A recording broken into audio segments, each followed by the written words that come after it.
Bonjour à tous, bienvenue dans ce nouvel épisode de Fleur d'avocat, hem, ou plutôt Fleur d'avocat par Lilia Louise Maréchaux. Vous avez peut-être remarqué le changement de nom pour un épisode, du coup solo, et la reprise du podcast va venir avec, pas mal d'épisodes solo parce que j'ai, envie d'aborder des thématiques spécifiques sous un angle, d'expertise tout simplement. Et ça s'y prête bien en solo. Donc, j'avais déjà commencé, mais en pur audio. Je vais continuer, mais avec aussi de la vidéo. Et pour, inaugurer le format solo expertise, vidéo, je vous propose un thème qui est une thématique que je trouve hyper importante dans le recrutement. Donc c'est un épisode très recrutement. Il y aura des épisodes plus management, des épisodes plus business. Ça dépendra un petit peu de mon inspiration. Je vous avouerai que dans ce petit carnet, j'ai une liste, je dois avoir 50 thématiques que je souhaite aborder, donc voilà, j'ai déjà, une liste d'idées, longue comme le bras, et j'ai plus qu'à dérouler. Mais en tout cas, pour démarrer, je voulais aborder le sujet, qui est le sujet, j'ai mes petites notes ici, qui est le sujet de, construire un processus de recrutement de façon à aboutir sur une émotion qui est un grand oui enthousiaste. Et pourquoi est-ce que c'est un sujet que je voulais aborder? Parce que je trouve que c'est particulièrement important en matière de recrutement de réfléchir à l'émotion à laquelle on veut aboutir à la fin du processus de recrutement. Et quand je dis «on», c'est les 2 parties, c'est-à-dire qu'en réalité, enfin, je vous parle pas de nous, Iris et Thémis, cabinet de recrutement. Je vous parle des 2 parties qui sont les premières intéressées dans le sujet. Parfois, il peut y avoir plusieurs managers, donc pas 2 parties, mais plus que ça. Mais en tout cas, pour simplifier, le recruteur, la personne qui recrute, et le candidat qui est recruté. Et cette émotion, pour moi, il est très important que ce soit une émotion de, globalement, un grand oui enthousiaste, ce qu'en anglais, on pourrait traduire par hell yes, un grand hell yes, je veux travailler avec cette personne. Et pourquoi c'est particulièrement important en matière de recrutement?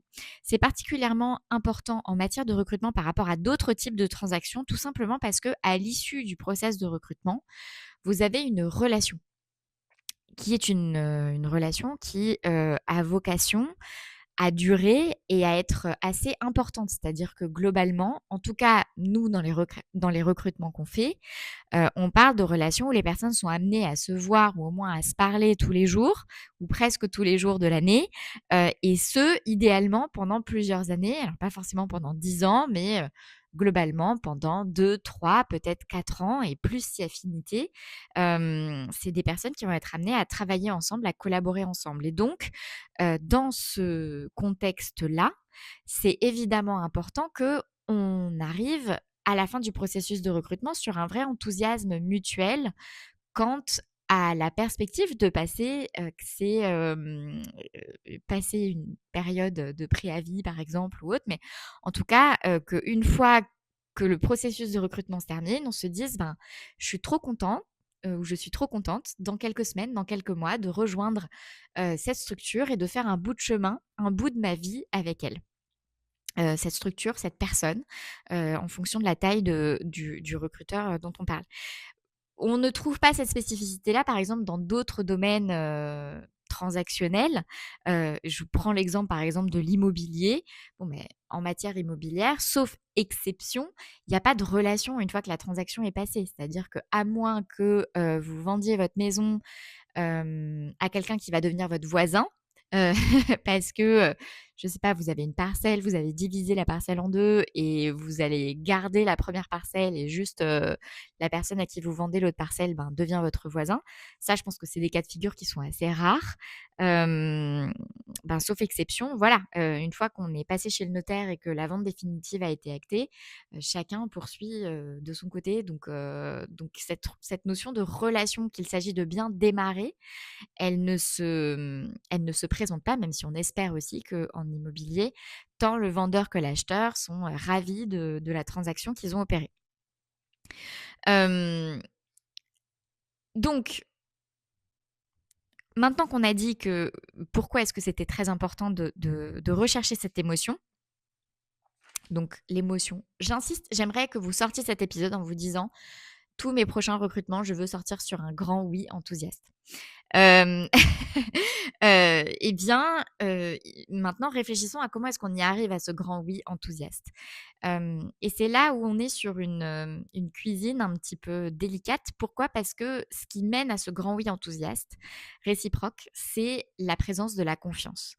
Globalement, la qualité de l'enthousiasme à la fin du recrutement dépendra du degré de confiance qu'on a dans le choix qu'on a fait.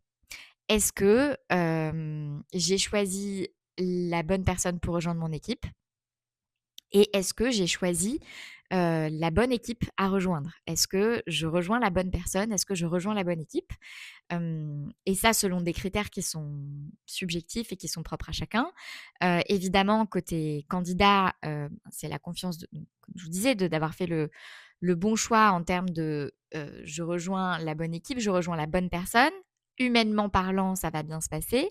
Techniquement parlant, ça va bien se passer aussi dans le sens où, ben, je rejoins une personne qui, techniquement, va faire de moi, va me permettre de travailler sur des dossiers qui sont intellectuellement intéressants, qui va intellectuellement parlant, techniquement me tirer vers le haut, m'inspirer, m'enseigner des choses, me transmettre des choses sur sa manière de faire son métier.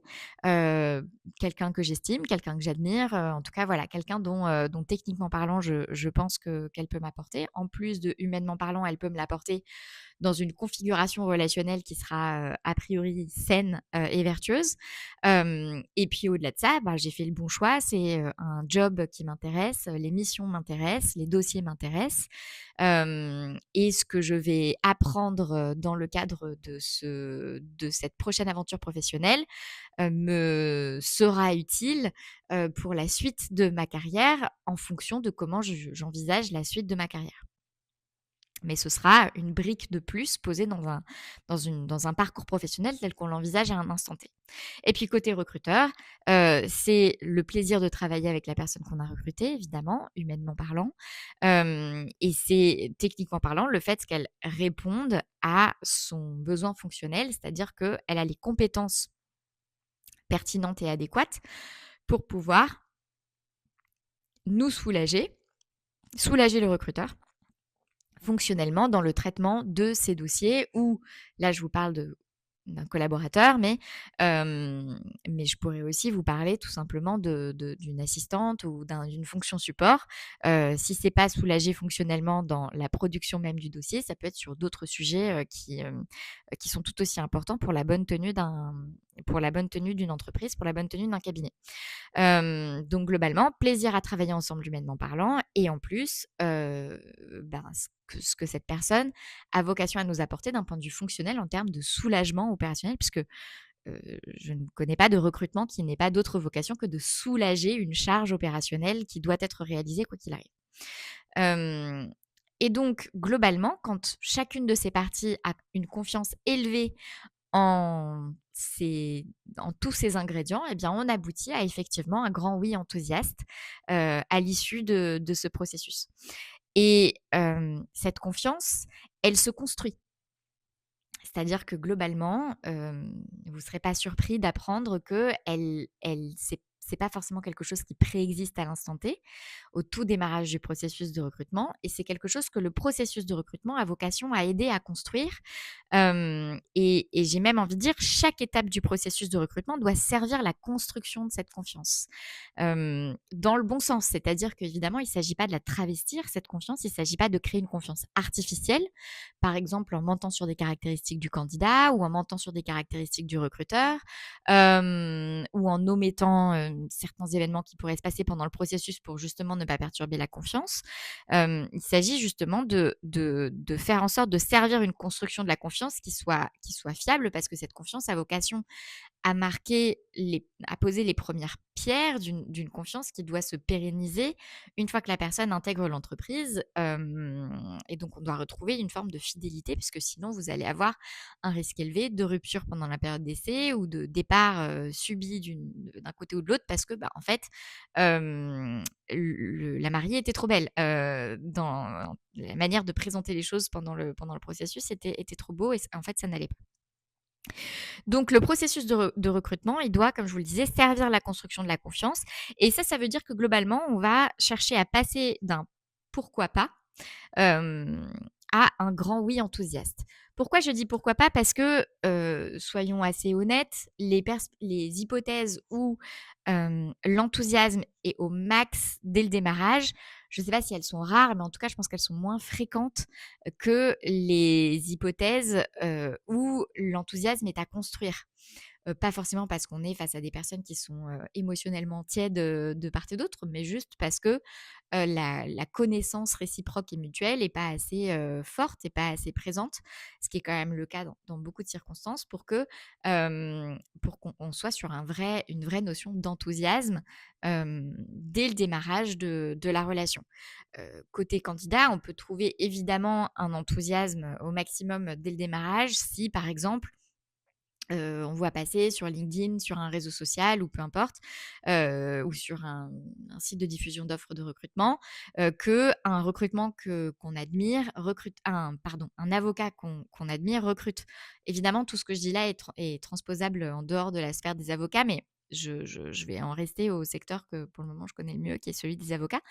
Donc vous voyez un avocat que vous admirez qui recrute, un ponte du droit de la concurrence, quelqu'un que vous avez eu, comme prof à la fac et vous l'avez trouvé, hyper inspirant, hyper intéressant, extrêmement pédagogue et vous vous êtes dit: «Oh là là, si j'ai la chance de travailler avec cette personne un jour, j'adorerais». Si c'est pas dans un cours à la fac, ça peut être en audience. Bref, il peut y avoir plein d'hypothèses où, vous avez eu un coup de cœur, à distance pour un avocat et vous vous dites: «J'adorerais travailler pour cette personne», un avocat ou une avocate évidemment. «J'adorerais travailler pour cette personne» et paf, vous êtes sur les réseaux sociaux, vous voyez que cette personne recrute. Bon, bah, là, vous pouvez avoir un degré d'enthousiasme débordant dès le démarrage parce qu'en fait, le terrain a déjà été préparé. Et puis côté recruteur, ça peut être un enthousiasme débordant dès le démarrage parce que vous recrutez et puis il se trouve que, très rapidement, vous avez un candidat qui coche absolument toutes les cases dont vous rêviez, et même plus encore, même des choses auxquelles, vous n'avez pas forcément pensé mettre ça sur votre liste, mais en fait, c'est sur la liste et vous vous rendez compte que, si ça se concrétise, c'est génial, et là, ben, évidemment, la première émotion en voyant ce CV va être une émotion, d'enthousiasme, parce que vous vous dites, ben, sur le papier, c'est génial et donc vous vous attendez de maintenir cet enthousiasme tout au long du processus de recrutement. Évidemment, côté candidat, c'est la même chose, gros coup de cœur, et l'idée, c'est de maintenir ce niveau d'enthousiasme-là tout au long du processus de recrutement. Donc ça, c'est dans des cas de figure qui existent, mais qui, selon moi, sont pas, les cas de figure majoritaires. Je pense que dans beaucoup de situations, on est sur des émotions qui sont beaucoup plus, modérées avec un intérêt, c'est-à-dire je vois, cette proposition, ça peut me correspondre sur le papier, ça semble intéressant, allons creuser, allons voir plus loin ce dont il en retourne et si ça se confirme et si effectivement, bah, ça peut être, ma prochaine expérience professionnelle ou la prochaine personne avec qui, je travaillerai. Et c'est pour ça que j'insiste sur le fait que cette confiance, pardon, se construit. Hem, Dans cette construction, je fais, quand même, une petite, enfin non, c'est pas une incise, mais précisons quand même que dans cette construction, les erreurs coûtent cher. Elles coûtent plus cher que les bons points. C'est-à-dire que globalement, si je devais mettre un petit peu une formule mathématique sur tout ça, je dirais qu'une erreur qui nuit à la confiance va coûter 2 ou 3 points, là où un bon point, enfin le fait de faire normalement ce qu'il faut pour maintenir la confiance, va faire gagner 1 point. Donc le ratio, il est inéquitable. Ça, c'est lié un biais, qui est le biais de négativité, qui fait qu'on est beaucoup plus impacté par les choses négatives que par les choses positives. Et donc c'est à avoir en tête parce que les erreurs dans un processus de recrutement, mais dans la vie en général et dans les relations en général, les erreurs coûtent cher. Et c'est plus difficile de remonter quand, la confiance a été atteinte. On rame de plus loin pour récupérer le niveau, auquel on était avant cette rupture de confiance. Donc il faut avoir ça en tête. Hem, quand on aborde un processus de recrutement, que voilà, on va chercher à construire cette confiance et que, ben, dans cette construction, les erreurs peuvent, coûter cher, même si par ailleurs, on fait plein de choses bien. Donc j'ai identifié 1, 2, 3, 4. La 4 c'est un peu un bonus, mais 3 à 4 points importants justement pour, construire cette confiance. Donc le premier c'est la cohérence, la constance, la fiabilité. Globalement, retenez la notion de fiabilité, mais cette fiabilité, elle va se, elle rayonne, enfin, elle est soutenue par justement la cohérence, la constance. Qu'est-ce qu'on veut dire par là? On veut dire que les informations qui sont données de part et d'autre, tout au long du process du recrutement, chacun va chercher à établir une redondance, une résonance, une cohérence. Hem on va chercher à tester à quel point est-ce que les informations qui nous sont données sont fiables. Est-ce qu'on peut s'appuyer dessus? Est-ce qu'on peut les croire? Et est-ce qu'on peut prendre une décision qui est une décision importante? Rejoindre une entreprise pour passer, une prochaine aventure professionnelle qui va durer plusieurs mois, plusieurs années, c'est une décision importante dans une vie. Et puis choisir un collaborateur, c'est une décision, importante aussi parce que, heu, bah, c'est de l'énergie d'intégrer quelqu'un, c'est de l'énergie de former quelqu'un. Ça peut coûter cher de choisir un profil, expérimenté qui ne sera pas la bonne personne. Cette personne, elle est susceptible d'encadrer des plus juniors et donc si l'encadrement se passe mal, ben, c'est, la chaîne des juniors qui peut être affectée. Enfin, je veux dire, c'est des décisions qui sont importantes. Évidemment, le rapport sur la qualité du travail, la contamination en cas de problème auprès de toute une équipe. Enfin, c'est des décisions qui sont importantes. Donc, compte tenu du fait que c'est une décision importante, chacun de son côté va chercher à se rassurer tout au long du processus de recrutement de OK, si je fais ce choix, c'est un bon choix. Et pour ça, il y a cette recherche justement de fiabilité, de cohérence. Et ça commence déjà globalement dès l'annonce. C'est-à-dire qu'on lit l'annonce euh, et cette cohérence, elle va être recherchée entre l'annonce, pardon, et l'offre, c'est-à-dire jusqu'au moment où on a une offre qui nous est faite. Et évidemment, ça se poursuit pendant l'intégration du collaborateur, c'est-à-dire que globalement, quand on intègre l'entreprise, on va chercher à s'assurer que, ce qui nous a été présenté, ce qui nous a été vendu, le projet sur la base duquel on a fait le choix de rejoindre cette entreprise est effectivement, cohérent par rapport à la réalité pratique qu'on est en train de vivre. Et inversement, côté recruteur, on nous a présenté quelqu'un qui allait avoir, tel degré d'autonomie, d'efficacité et cetera. Et ben, on va s'assurer que c'est effectivement le cas dans la gestion quotidienne des dossiers. Telle qualité humaine, de gestion relationnelle, de tout ce qu'on veut, ben, on va s'assurer qu'au quotidien, on retrouve ces qualités-là qui nous ont été présentées sur la base desquelles on a fait le choix qu'on a fait. Donc ça se poursuit après l'offre, mais si je restreins le processus de recrutement, on va dire stricto sensu, jusqu'à, l'émission et l'acceptation d'une offre, on va chercher cette redondance et ça commence dès l'annonce et c'est d'ailleurs pour ça que la notion de répétition prend autant de place dans un processus de recrutement. Typiquement, vous avez une annonce, qui est diffusée. Nous, chez Reset on a la pratique de faire des annonces qui sont extrêmement détaillées, extrêmement précises, avec beaucoup d'éléments de contexte. Et les candidats qui manifestent un intérêt par rapport à ces annonces-là, que ce soit des candidats qui ont postulé directement ou que ce soit des candidats qu'on a approchés, qui ont consulté l'offre et qui, sur la base de la consultation de l'offre, nous manifestent un intérêt pour qu'on échange. Eh bien, une fois qu'on va se parler, en fait, on va avoir une première élément de redondance puisque, vous pouvez être quasiment sûr que même si l'offre a été extrêmement précise, les candidats vont nous demander de, de présenter l'offre à nouveau, de présenter l'offre, le contexte, l'équipe. Et il y aura énormément de redites par rapport à ce qui avait été, indiqué sur l'offre, mais c'est un besoin parce que ça fait partie de cette recherche de cohérence, de cette recherche naturelle de la personne d'aller chercher de la cohérence et de la fiabilité dans les premières informations qui lui ont été données.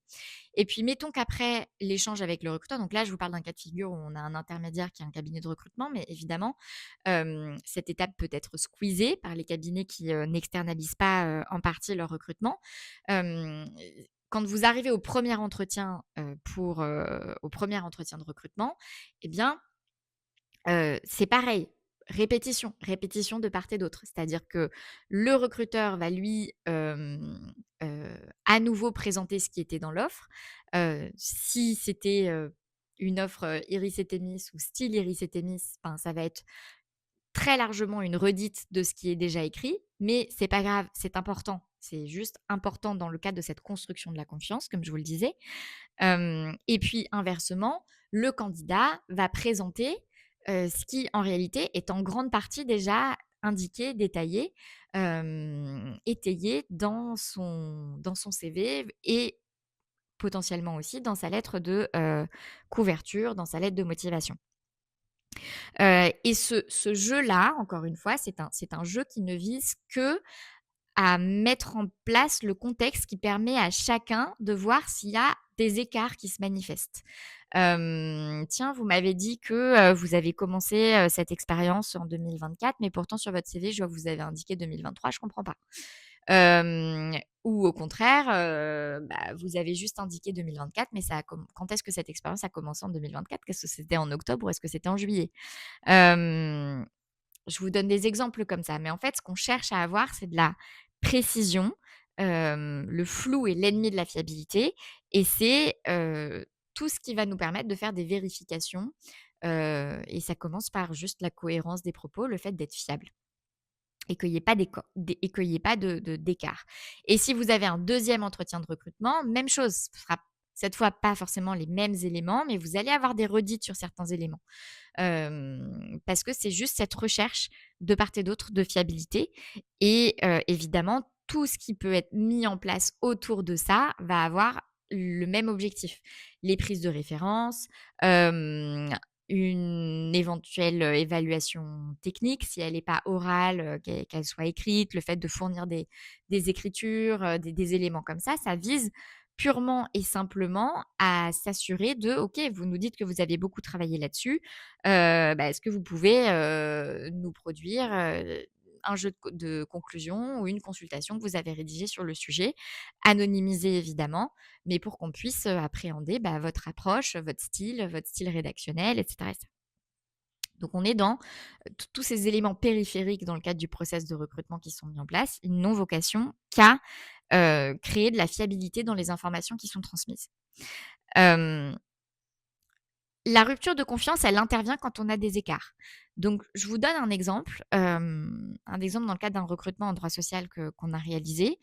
Gros coup de cœur des clientes pour une candidate. La candidate nous avait indiqué ses prétentions qui étaient conformes à la fourchette qui était prévue par nos clientes et elle, 1er entretien avec les clientes et elle réitère les mêmes, prétentions de rétrocession, donc tout va bien. Et puis deuxième entretien et là, ses prétentions ont changé. De pas grand-chose, hein. On parle de entre 2 et 3 000 € par an. Enfin, le sujet n'était pas lié au montant de ce changement. Il était lié au fait qu'il y a eu un changement dans l'information donnée. Donc, heu, enfin, il y a eu un écart dans le cadre de ce package de REM. Et du coup, alerte rouge dans l'esprit de nos clientes qui disent: «Bah, je comprends pas, vous nous avez indiqué, telle prétention» et puis en fait la candidate savait plus trop. Elle savait plus trop ce qu'elle avait indiqué et donc là, les clientes se sont mis à douter de tout. Elles sont mises à douter de enfin voilà, elles se sont mises à douter de tout. Pas forcément on va dire, mais de tout ce qui était lié à ces éléments de rémunération et donc en fait, à se dire: «Bah, je comprends pas» et la candidate a essayé d'argumenter en disant: «Bah, en fait, je crois que dans les premières prétentions que je vous avais indiquées, ensuite j'ai refait le point sur ma rémunération et par rapport au package global, bah, en fait, c'était pas tout à fait ça et donc en fait, j'ai recalculé et en fait, mon package, c'est ça». Mais résultat, voilà, rupture de confiance pour une question de fiabilité d'information et encore une fois, ça n'avait rien à voir avec la qualité de la candidate, la qualité de son expression orale, la qualité des échanges techniques qui avaient eu lieu et cetera et cetera. Ça n'avait rien à voir aussi avec le budget parce qu'en réalité, ça restait dans le budget des clientes, c'était pas un sujet. Le sujet, c'était l'écart qui n'avait pas été préparé, qui a été mal argumenté et qui font que les clients se sont dit: «Bah non, en fait, on peut juste pas avoir confiance dans ce qu'elle nous dit». Maintenant, c'est peut-être excessif, ça l'est peut-être pas, ça c'est un autre jugement de valeur, et c'est presque un autre sujet, j'ai envie de vous dire, mais on a eu une rupture de confiance à cause de ça, à ce moment-là. Et donc le processus s'est arrêté là et vraiment ça a été très dur pour les clientes, enfin ça a été dur pour les clientes de prendre cette décision. Nous, on les a encouragées à passer outre, on leur a dit: «Écoutez, je peux enfin c'est une erreur matérielle, l'impact sur le budget, il est minimaliste» et cetera. Mais en fait, c'était vraiment trop important pour elles, de se dire: «Ben non, nos échanges, ils sont fiables, nous, on n'a pressurisé personne pour nous donner une un montant de prétention. On n'était même pas encore en négo, mais par contre, ben, on a besoin de comprendre ce qui se passe en face, quoi et une prétention qui change d'un jour à l'autre, on comprend pas. Surtout amenée comme ça. Donc voilà, échec du truc. Donc rupture de confiance. Autre exemple de rupture de confiance côté candidat, enfin, du cabinet envers le candidat, ça a par exemple été dans le cadre, d'une prise de référence où le candidat nous avait dit que, il était, évidemment ouvert à ce qu'il y ait une prise de référence qui soit faite, auprès de son manager dans une expérience professionnelle donnée et puis, sur cette base-là, on l'a présenté au client. Exceptionnellement, le client a souhaité que la prise de référence soit réalisée en amont d'une première rencontre. Ce qui s'expliquait aussi parce que le CV avait pas mal de faiblesses, donc disons qu'on était un peu sur un stretch. Donc dans ces conditions, c'est quelque chose qu'on demande, enfin sur lequel on peut avancer avec des candidats et donc on revient vers le candidat, on lui dit: «Bah écoutez, les clients ne sont pas fermés au fait de vous rencontrer, mais par contre, on aimerait bien avancer sur une prise de référence de façon préalable».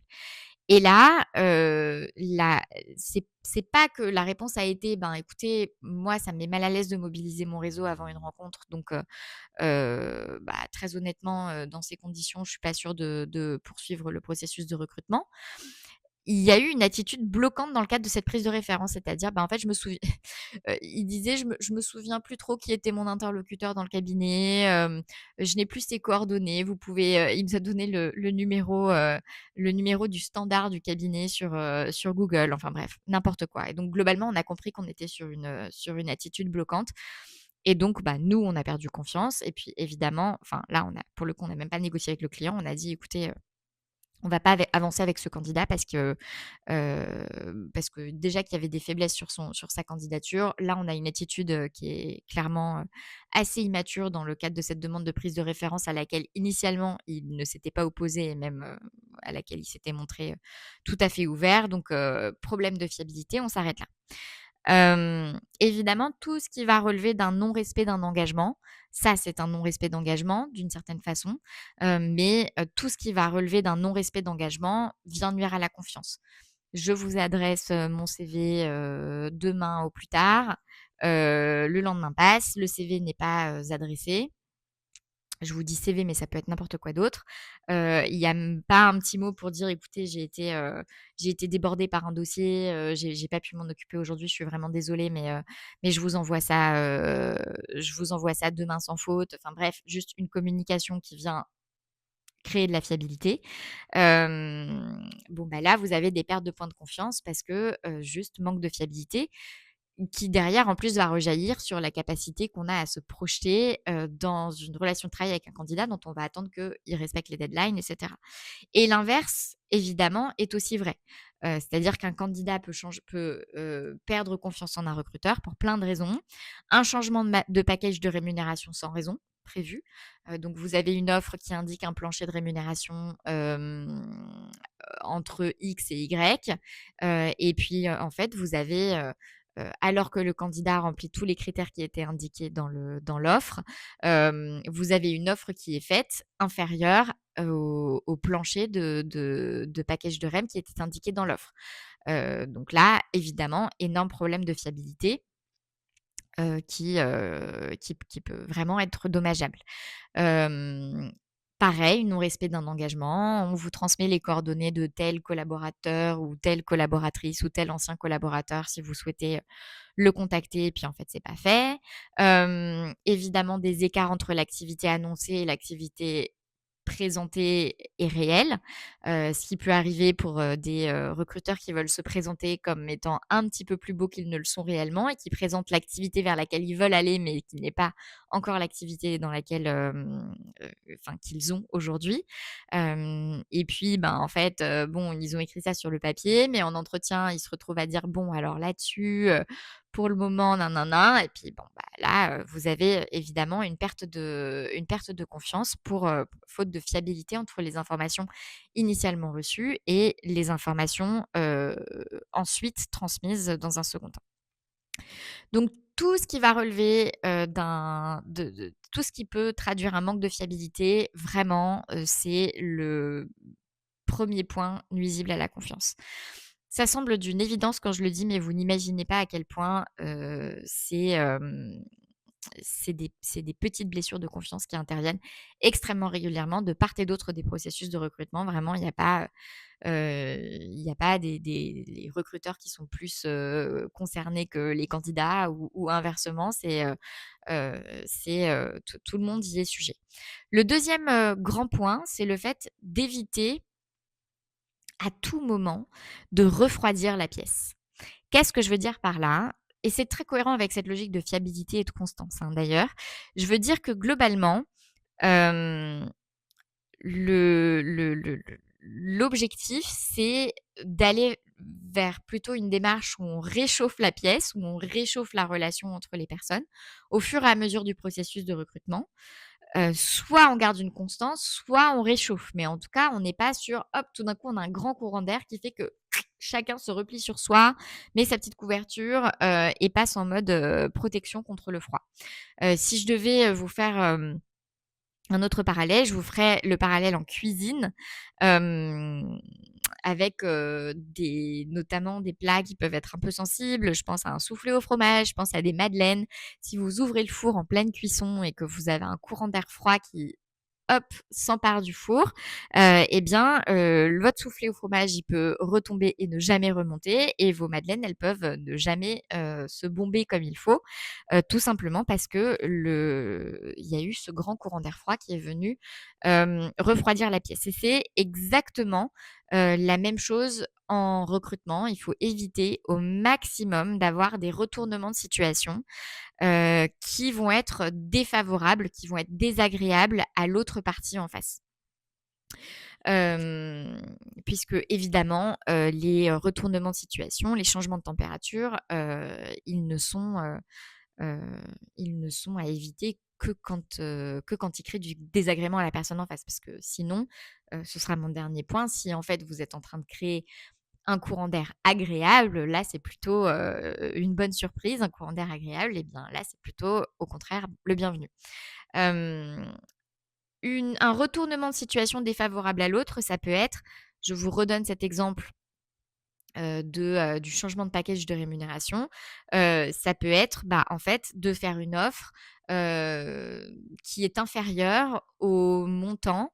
Donc le moment où l'offre finale intervient, vous avez eu des discussions, qui, ont toujours porté sur un package global à 85 K annuel et puis voilà, le moment de faire une offre, finale arrive et puis finalement, le package, global, il est pas à 85 K, il est à 80, ou il est à 82 ou 83, peu importe. Mais en fait, vous êtes sur un écart, qu'il soit symbolique ou qu'il soit significatif, vous êtes sur un écart par rapport à ce qui avait été annoncé jusqu'à maintenant et ça, c'est évidemment une rupture d'enthousiasme, pas que parce qu'on parle d'argent, mais aussi parce que c'est juste en désaccord total avec tout ce qui a été, discuté jusqu'à présent dans le cadre des échanges.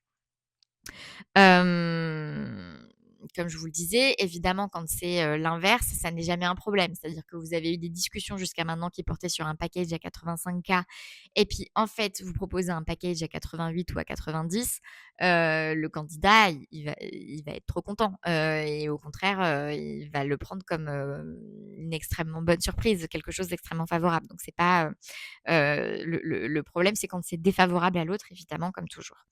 D'ailleurs, je suis assez curieuse, hein, en commentaire, si vous avez des petites anecdotes, des expériences, que ce soit de mauvaises surprises en cadre de processus de recrutement ou de très bonnes surprises aussi.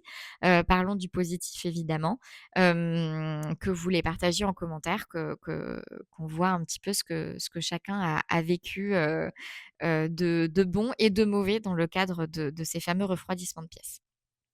Donc évitez au maximum les retournements de situation, évitez au maximum de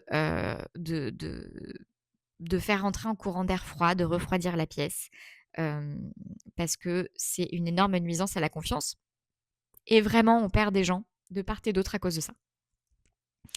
Hem, 3e point, c'est celui de construire de la prévisibilité. Construire de la prévisibilité, c'est important parce que le cerveau humain, enfin, tout tourne, hein, enfin, mais c'est logique, mais tout tourne, autour de cette notion de fiabilité, hein, mais je le décline, on va dire. Construire de la prévisibilité, c'est important parce que le cerveau humain déteste l'incertitude. Il déteste, prendre, des risques, inconsidérés.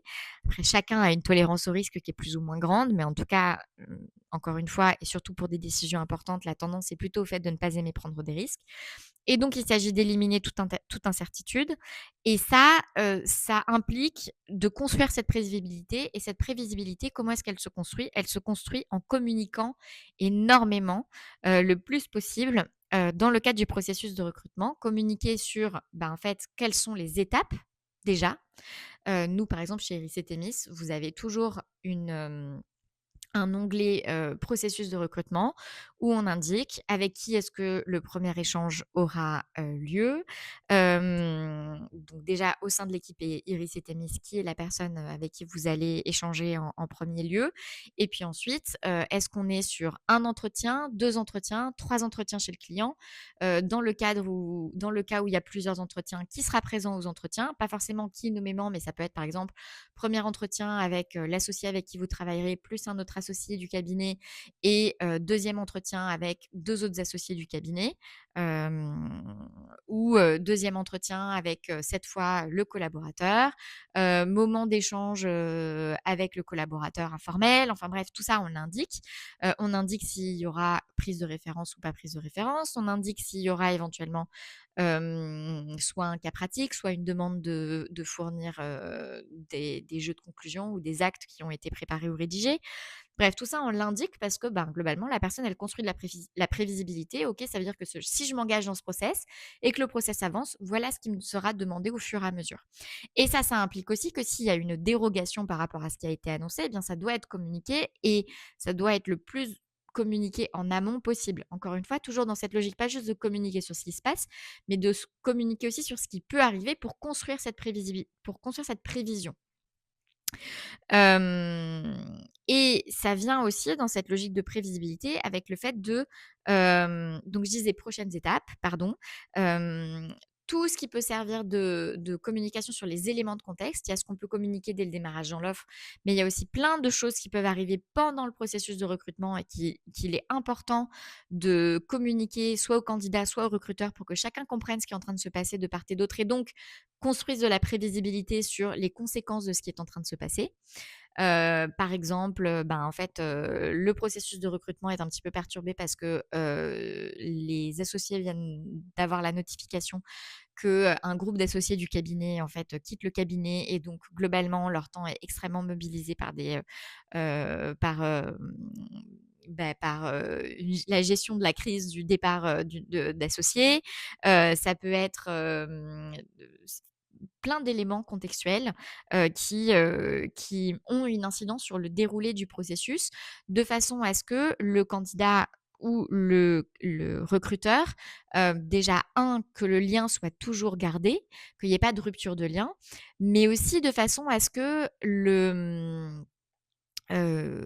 comment dire? Ces événements contextuels qui arrivent et qui ont une incidence sur le process de recrutement, ne soient pas des éléments qui soient pris personnellement comme un désintérêt, soit du cabinet pour le candidat, soit du candidat pour le recruteur et c'est ça qu'il faut absolument protéger. Globalement, il faut maintenir ce lien qui est un lien de on a potentiellement envie de travailler ensemble et cette envie, elle est encore et toujours là et on reste dans la course. Donc communiquer les éléments de contexte, ce qui vient avec donc communiquer en général et l'objectif, c'est toujours de garder le lien. Je vous donne 2 exemples à ce sujet. Le premier, c'est encore un recrutement en droit social où, on avait, une candidate qui était bien avancée dans le processus et qui devait, mettons qu'elle avait passé, son entretien un mardi et elle avait une offre dans un autre cabinet, pour la sur laquelle elle devait se positionner avant le mardi suivant et mais c'était pas son cabinet enfin, le cabinet qui lui a fait une offre n'était pas son premier choix. Le premier choix était notre client et en juste à ce moment-là, globalement, on reçoit une autre candidature d'un candidat qui avait l'air très bien aussi et la candidate, elle était très bien, mais la cliente avait un petit doute qui aurait pu être levé et cetera. Mais en tout cas, assez pour se dire: «Tiens, ce candidat, il a l'air très bien et j'aimerais bien le rencontrer aussi». Donc on organise une rencontre avec, ben, des contraintes de part et d'autre et globalement, la rencontre n'a pas pu être organisée avant le mardi, qui était la journée à laquelle donc la candidate, encore une fois, devait se positionner pour l'autre cabinet et évidemment, nous, il est pas enfin, et en plus, si ça n'allait pas le faire avec le candidat, potentiellement, on faisait une offre à cette candidate qui, par ailleurs, était vraiment très bien et hem et en fait, il n'était pas non plus question ni de nuire à cette, candidate, enfin bref, il était question de nuire à personne dans cette histoire. Donc quand ça s'est dessiné que globalement l'entretien avec le candidat aurait lieu le mardi, jour auquel il fallait aussi qu'on se positionne pour la candidate, hem, c'était moi qui gérais ce processus de recrutement à l'époque. J'ai indiqué au candidat, je lui ai dit: «Écoutez, je suis vraiment désolée, on va être amené à faire quelque chose d'assez désagréable. Mais d'habitude, on aime bien vous donner, du temps, de réflexion et cetera. Mais là, malheureusement, à l'issue de votre entretien qui a lieu le matin, j'ai besoin qu'on se parle, en milieu de journée pour avoir votre retour et puis si vous êtes intéressé et si le cabinet a envie de vous recruter, on sera amené à vous faire une offre très rapidement, c'est-à-dire dans la journée et malheureusement, j'aurais besoin que vous vous positionniez dans la journée parce que, hem j'ai cette autre candidate qui doit se positionner, elle, de son côté aussi, et en fait, si ça ne le fait pas avec vous, il est possible qu'on se positionne avec elle, il est même fort possible qu'on se positionne avec elle. Donc globalement, je suis un peu dans cette situation, délicate, qui n'arrive pas souvent, mais qui arrive de temps en temps, où, je vais vous demander, le cas échéant, si je vous fais une offre à ce moment-là, de vous positionner rapidement. Et pourquoi j'ai fait ça? Pas parce que, enfin, pas parce que j'ai voulu, mettre la pression inutilement aux candidats, mais juste pour qu'ils comprennent quel était le contexte et pourquoi est-ce que, on serait amené à faire ça de cette manière-là et à lui donner la deadline qu'on lui donnerait. Enfin bref, juste qu'il comprenne le contexte et qu'il puisse, lui, savoir que ça allait arriver et je voulais qu'il l'ait en tête avant, que l'échéance arrive. C'est-à-dire que je voulais qu'il l'ait en tête avant que je l'appelle le mardi midi en lui disant: «Bon, bah, écoutez, on vous fait une offre et puis en fait, il faut vous positionner tout de suite». Justement parce que, bah, au moins, il sait ce qui va arriver et il peut vivre aussi son entretien, en se disant: «Bah, là, en fait, je vais devoir me positionner après». Dans la mesure du possible, cet entretien doit me permettre de baquer tout ce que je dois pouvoir baquer en amont. Et évidemment, dans ces cas-là, on permet à tout le monde de faire soit des prises de référence en amont, au candidat de se renseigner sur le cabinet de son côté aussi. Enfin, je veux dire, on met tout ce qui est à disposition pour construire ce qui normalement se fait plutôt après l'entretien, pour le construire, le plus possible au préalable. Mais ça, je suis en train de m'écarter du sujet. Donc ça, c'est un premier exemple. Un deuxième exemple que je vais vous donner, c'est plus lié à la rétrocession d'honoraires cette fois, avec, un candidat où on était sur un cas de figure un petit peu particulier, on recrutait en corporate et le très bon candidat qu'on a trouvé pour notre cliente, c'était un avocat étranger qui était en France juriste dans un cabinet d'avocats, en attendant de passer son examen de l'article 100 pour obtenir l'équivalence entre le barreau d'où il venait et le barreau de français. Hem Et l'examen, il n'allait le passer qu'au printemps. Donc on avait globalement et puis ensuite, une fois qu'il y a l'examen, il faut encore prévoir la prestation de serment. Donc, je veux dire, ça tout se fait pas tout de suite. Donc globalement, on allait avoir une période de 6 à 9 mois, voire même peut-être un peu plus en fonction des dates de prestation de serment qui seraient proposées, sous réserve évidemment de la réussite de l'examen, en l'occurrence, où on serait sur un CDD, ce qui n'était pas une pratique, du cabinet où on a recruté ce candidat. Et les discussions étaient assez longues, pas parce que, il y avait un manque d'intérêt pour le candidat de la part de la cliente, ni parce que le candidat avait un manque d'intérêt pour la cliente aussi, mais parce que comme c'était pas dans les pratiques du cabinet de pratiquer le CDD, il a fallu pas mal creuser sur les sujets de rémunération et surtout de traduction de l'enveloppe de rétrocession hors taxe en une rémunération brute et in fine nette pour le candidat. Et sachant que la cliente avait un budget qui était un budget fermé, enfin elle avait pas un énorme stretch parce que déjà son plafond était un plafond stretché. Donc globalement, ça a pris un petit peu de temps d'articuler tout ça pour des pures questions d'habitude, de pratique et de culture de rémunération hors taxe versus rémunération brute. Mais on anticipait quand même que autant il y avait un accord sur la rétrocession hors taxe une fois la prestation de serment passée et une fois que le candidat serait avocat. Et là, pour le coup, il y avait, enfin, je veux dire, la cliente pouvait se positionner sur les prétentions du candidat. Autant on anticipait que la traduction en rémunération brute serait malheureusement en dessous des prétentions annoncées pour une rémunération brute par le candidat. Et qui était notamment posée par rapport à ce qu'il touchait en l'état dans la structure comme juriste. Et ça a pris du temps d'affiner et de pouvoir être précis, mais quand même on l'anticipait et donc Léa qui gérait ce recrutement, a vraiment fait un gros travail de maintenir le lien avec le candidat d'une part, parce que ça a pris vraiment du temps et d'autre part, de le préparer psychologiquement au fait qu'on faisait de notre mieux pour, faire coïncider le plus le budget avec, ses prétentions et cetera, mais que, compte tenu des charges sociales et des différences de typologie de rémunération, malheureusement, on anticipait que, on allait être un peu en dessous. Et donc il y a eu un vrai travail réalisé par Léa pour, créer de la redondance autour de cette information parce que la dernière chose dont on voulait, c'était qu'il tombe de sa chaise, le candidat, au moment où, alors qu'il y avait un accord sur la rémunération hors taxe, au moment où on lui fait une offre de rémunération brute, et ben, en fait, on lui fait une offre de rémunération brute où il est hyper surpris parce que pour le coup, c'est significativement en dessous, de, ses prétentions pour une rémunération brute. Et donc on voulait créer le fait qu'il se fasse à cette idée et que, ensuite on aurait la discussion et ensuite on se positionnerait et cetera. Mais en tout cas, il y aurait pas de notion de courant d'air froid, je tombe de ma chaise.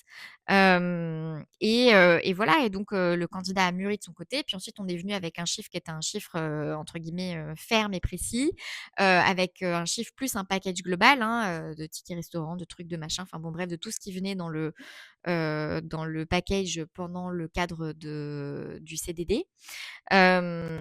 Et puis, ben, bon, bah, effectivement, le candidat a dit: «Bon, bah, c'est un flex, mais je sais que c'est temporaire.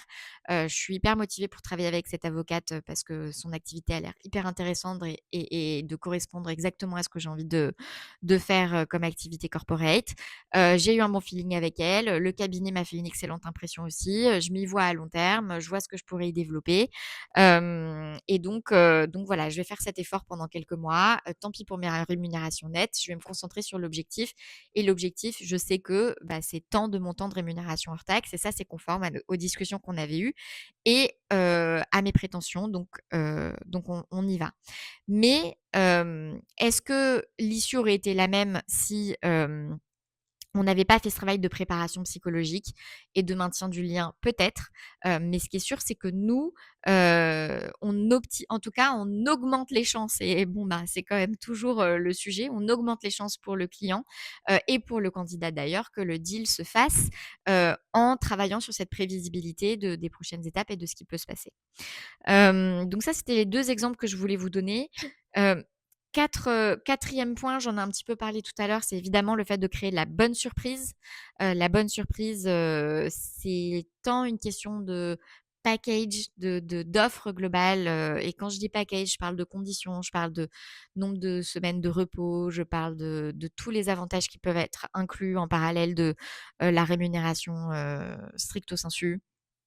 De temps de travail, dans le sens, est-ce qu'on est sur un temps partiel ou un temps complet? Enfin bref, tous les éléments de l'offre, de créer de la bonne surprise.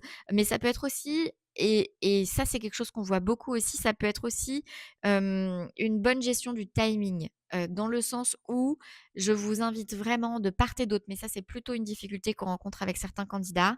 Si vous avez une réponse à donner, ne pas attendre la dernière minute pour donner votre réponse. Compte tenu et quand je dis dernière minute par rapport à un délai qui a été, co-construit, convenu avec le recruteur ou avec le cabinet de recrutement. En tout cas, nous, chez Reset Emis, on a plutôt pour politique, c'est pas plutôt, on a pour politique, de co-construire le délai de réponse avec le candidat. Parce que, un, on comprend très bien que le candidat ait besoin d'un délai de réponse. 2, moi, je préfère un candidat qui prend son délai de réponse, qui réfléchit et qui donne sa réponse, plutôt que, et que ce soit une réponse, fiable, et justement une vraie décision, plutôt que: «Oui, je vous dis oui, puis en fait derrière je me désiste». Et puis parce que et puis voilà, tout simplement, je trouve ça normal d'avoir besoin d'un délai de réflexion. Je trouve ça plutôt sain. Bien sûr, évidemment, ce délai de réflexion, il est à co-construire dans le sens où, ben, ça peut pas être juste, «Oui, évidemment, prenez 3 semaines pour réfléchir». Dans certaines circonstances, ça peut être le cas. Dans d'autres, c'est compliqué parce que, ben, en fait, il y a d'autres candidats, dont, potentiellement certains auprès de qui le recruteur se positionnerait volontiers, parce qu'ils sont tout aussi, de qualité. C'est juste qu'il y a une légère préférence pour un autre candidat, mais en réalité, il serait extrêmement content de travailler avec un autre candidat. Et que, bah, du coup, on peut pas passer outre, le fait qu'eux aient besoin d'une réponse relativement rapide, voire pour une certaine date par rapport à leurs propres contraintes d'engagement pour donner des réponses, par rapport à d'autres processus de recrutement qu'ils pourraient avoir en compte. Et donc pour toutes ces raisons, encore une fois, c'est un timing qui se co-construit. Mais dans le cadre de cette co-construction, j'invite, quand bien même on donne une réponse à, mercredi, et donc mercredi, c'est mercredi inclus, donc globalement, c'est mercredi soir. Bah, honnêtement, si vous avez un délai convenu qui est au mercredi soir, dans un monde idéal, vous donnez votre réponse au plus tard le mercredi midi. Pourquoi? Parce que ça donne un peu moins l'impression que vous avez vraiment attendu jusqu'à la dernière minute, de ne pas recevoir une autre offre que vous auriez préférée, ou que vous auriez reçu une autre offre, mais qu'en fait, elle n'était pas conforme à vos attentes. Et ça, c'est vraiment une question d'apparence. C'est juste une question de soigner les apparences, de justement pas créer un contexte qui puisse donner une apparence de deuxième choix, quand bien même c'est le cas et quand bien même un deuxième choix, c'est pas forcément un mauvais choix et c'est pas forcément un oui pas enthousiaste, parce qu'encore une fois, peut y avoir des ex-aequo, peut y avoir, des différences qui sont pas hyper marquées, qui sont, légères. Mais en tout cas, cultiver cette apparence de, ben, je vous rejoins et je vous rejoins avec enthousiasme et j'ai pas attendu la dernière minute pour vous le dire. J'ai presque envie de dire que c'est un peu la même chose, côté cabinet pour une offre, mais, heu, il y a moins ce sujet, enfin, ce qui va être le cas pour les cabinets, c'est effectivement le temps que le recruteur met à faire une offre. Et effectivement, si on attend la dernière minute, ça peut être assez, enfin, ça peut donner cette même impression. Donc en fait, c'est plus là que va se situer le sujet. Mais je pense on a été plus confrontés à on va dire, des mauvaises surprises ou pas un contexte hyper bien géré en termes de gestion du timing côté candidat que côté cabinet. Ça n'est que notre expérience et je voudrais pas en faire une généralité. Évidemment, les recruteurs peuvent eux aussi, par leur gestion du timing, complètement, refroidir la pièce. Vous remarquerez que tous ces éléments, en fait, de construction de la confiance, tout ce qui fait que la confiance se construit de façon satisfaisante, eh bien, ça demande, c'est une gestion qui demande du temps et de l'attention. À titre personnel, je trouve que c'est pour ça que les intermédiaires comme, un cabinet de recrutement, comme on parle ici de recrutement, sont utiles parce que, tout simplement, la plupart de nos clients, sont sous l'eau et donc en fait, ils ont, et on peut pas leur en vouloir, ils ont pas tellement le temps de soigner tous les détails qui font que, on crée de la fiabilité, qu'on ne jette pas de froid dans la pièce, qu'on maintient le lien comme il faut maintenir le lien, qu'on construit cette prévisibilité. Enfin bref, tout ça, c'est un ensemble de petits détails. Et en fait, souvent, quand on est en prise en direct avec le sujet, on ne prend pas le temps et on n'a pas le niveau d'attention qui permet de créer ça. Encore une fois, tout simplement parce qu'on a la tête dans le guidon de ces dossiers, qu'on est sous l'eau et c'est d'ailleurs bien pour ça qu'on recrute, et que voilà. Et donc là-dessus, je trouve qu'un intermédiaire a particulièrement son rôle à jouer pour augmenter les chances que les processus de recrutement non seulement aillent au bout de façon satisfaisante, mais en plus qu'ils aillent au bout avec une fin qui est un grand oui enthousiaste, qui fait que chacun se projette à la fin en se disant: «Bah, en fait, j'ai hâte de cette prochaine aventure, j'ai hâte que la personne rejoigne le cabinet, j'ai hâte de rejoindre ce cabinet». Et c'est évidemment encore plus le cas, soit si, on est dans un domaine où les candidats sont rares, soit si, comme je vous le disais, en fait, on n'a pas le temps. On est pris par le temps et on sait qu'on n'aura pas de vrai temps, de vraie attention, à consacrer à la gestion du process de recrutement. Et là, je vous parle vraiment pas juste de: «OK, je reçois le candidat», parce qu'en fait, il y a toutes ces choses autour qui sont, chronophages et qui demandent de l'attention et qui demandent de la présence, et c'est souvent là-dessus, que, les recruteurs font défaut. C'était le petit moment, auto-promo, mais bon, c'est, aussi, parce que tout simplement, en fait, c'est utile comme intermédiation. Vous avez en tout cas, avec cet épisode, de 56 minutes, figurez-vous que j'ai pris toutes ces notes en me disant: «Grâce à mes notes, je vais être plus concise», et en fait, j'ai l'impression que quand j'ai des notes, je suis encore moins concise que quand j'ai pas de notes. Donc c'est pas grave. La concision ne fait juste pas partie de mon personal branding. Ce que je voulais vous dire, est dit, c'est donc tout pour aujourd'hui. C'était un vrai plaisir de partager ce moment avec vous. Si ça vous a plu, abonnez-vous au podcast Fleur d'avocat, abonnez-vous à la chaîne si vous êtes sur YouTube, pour ne pas louper les prochains épisodes. Ouh là là! Et je vous dis à bientôt pour de prochains épisodes. Au revoir.